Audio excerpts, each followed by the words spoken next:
Hola, soy el Dr. Chris Rademacher y hoy voy a hablarles de cómo implementar un programa diseñado para reducir la mortalidad de las cerdas en su operación.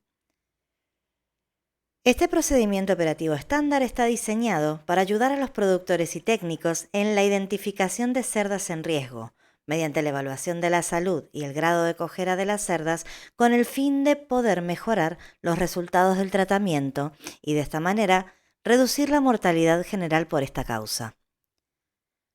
Cuando este método de evaluación se implementó en una instalación comercial de cerdas, la mortalidad anual de estas se redujo del 16,75% al 12,5%. Así que esa reducción del 4,25% en la mortalidad anual de cerdas le ha ahorrado al productor aproximadamente $50 por cerda, o visto de otra manera, $2 por cerdo destetado. Este programa requiere que los técnicos pasen aproximadamente 2 horas al día identificando a las cerdas en riesgo y luego, al menos un técnico debe hacer un seguimiento de los tratamientos que se les aplican. Esto lleva aproximadamente 1 hora al día. Por supuesto, estos equivalentes en tiempo pueden variar en función del tamaño del rebaño, en el número de naves o cuartos que se están evaluando. La clave para que este programa tenga éxito es repetir este procedimiento diariamente. Veamos una evaluación de cerdas de riesgo en naves de gestación. Estas evaluaciones comienzan con ambos técnicos caminando por la nave simultáneamente, uno por delante y el otro por detrás, luego de habilitar la caída del alimento. Es importante comenzar y ejecutar rápidamente la evaluación de las cerdas de riesgo inmediatamente después de que se haya habilitado el alimento para evitar perderse la oportunidad de evaluar, ya que las cerdas se vuelven a tumbar luego de terminar de comer. Así que por lo general, contamos con aproximadamente 30 minutos por nave desde el momento en que se habilita la caída del primer comedero hasta que las cerdas empiezan a tumbarse. En este tiempo, los técnicos van a marcar a cualquier cerda que no se levante inmediatamente a comer, colocando una tarjeta sobre su jaula. Las cerdas marcadas se evaluarán más adelante en el momento que sea más conveniente para el personal de la granja. En esta foto, por ejemplo, hay una cerda a cada lado de la cerda de la que se sospecha que está en riesgo. Las cerdas de los lados se levantaron y empezaron a comer su ración de alimento. Pero se puede ver que la cerda que está en el medio sigue tumbada y no se ha levantado ni ha comido su ración de alimento asignada. Por causa de este comportamiento, se marca a esta cerda para realizar una evaluación adicional. Si es posible, el técnico debe hacer que se levante gentilmente para examinar por qué no está comiendo como el resto del rebaño. Si se levanta, los técnicos deben examinar cómo distribuye su peso.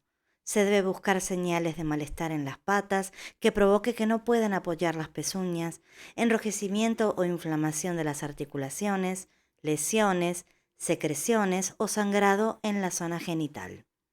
Esta actividad debería llevar aproximadamente 1 hora al día por persona. Se debe dar tratamiento a todas las cerdas de acuerdo con la recomendación de los veterinarios en función de la dolencia sospechada. Parece que esta cerda está coja, no quiere poner ningún peso sobre su pata trasera izquierda, así que está cambiando su peso entre las otras patas. A esta acción se la conoce como toe tapping o golpeteo de pezuña. Veamos ahora un corral de gestación grupal. Las instrucciones son similares a las que se siguen cuando se evalúan cerdas de riesgo en naves de gestación. Sin embargo, a diferencia de estas últimas, las cerdas alojadas en corrales de gestación grupales pueden necesitar de 2 a 4 personas para realizar las observaciones dependiendo del diseño de las instalaciones. Esto permite que 1 o 2 individuos ingresen en los corrales para observar, moverse y evaluar a las cerdas, y 1 o 2 individuos para evaluar y observar a las cerdas pero por fuera del corral.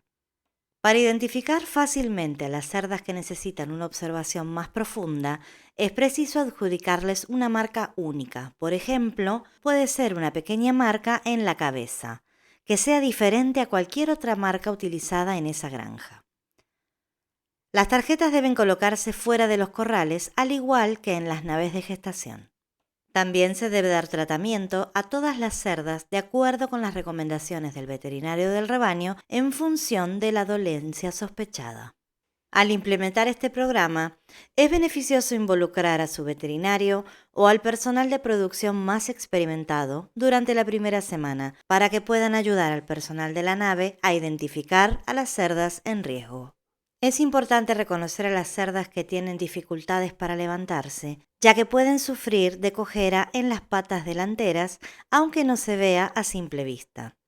Otras consideraciones importantes son identificar cuando las cerdas están en celo, ya que puede ser difícil interpretar la falta de apetito poco después del destete y alrededor del momento de la inseminación.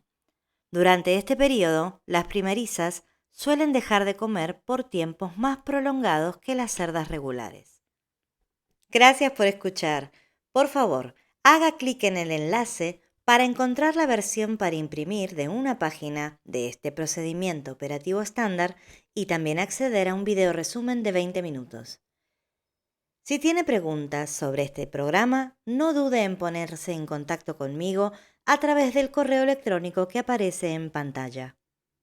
También queremos agradecer a las entidades que financian nuestros proyectos, la National Pork Board y la FFAR.